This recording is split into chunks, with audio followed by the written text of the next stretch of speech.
So, some top tips for bringing the customer into your business. I like to, there's many things, but I'd like to think of tornado proofing your business. Get out of the office, get the customer in. And the third would be don't pull any strings. Now, what I mean by that is, let's start with the first one, tornadoes. I think we've all been in offices or businesses where we have individuals who will take that hill, will charge ahead, will stop at nothing to get the job done. Well done. But then they turn around and look behind them and you see a trail of disaster. Dust storms everywhere, it's a mess. That's what I call a tornado, that kind of person.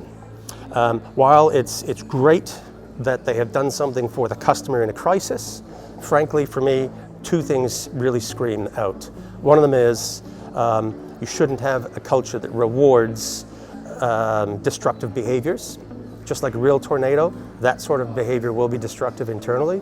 And secondly, if you're rewarding that behavior, then you're probably rewarding the wrong thing. You should think about, how do I reward a boring environment where you've actually worked through all of the customer processes such that you don't have to have tornado heroes or even little dust storms in your business. So that's one. Another one is what I call get out of the office and get the customer in. Certainly in businesses that I've been running, I found it hugely important to deal directly with the customer, literally get out of the office. But another way to get the customer in is I find it hugely valuable to ask questions. How are we doing? And just two simple questions really are enough. One of them is the Net Promoter Score, 0 to 10. 0 is awful, 10 is outstanding. Hopefully I don't have to explain Net Promoter Score. And the second question is, tell me what we could have done better. And just those two questions are hugely powerful. And they have to go with you being very clear with everybody in the business that you share them and you don't hide anything, because you need to model transparency. And also what tags on the end of that is you have to show the people in your business that you lead that you're actually doing something about it, because it can become a very cynical, destructive tool if you're not seen to be acting on it. And if you're going to choose not to act, that could be fine. Just let people know that that's what you're doing and why.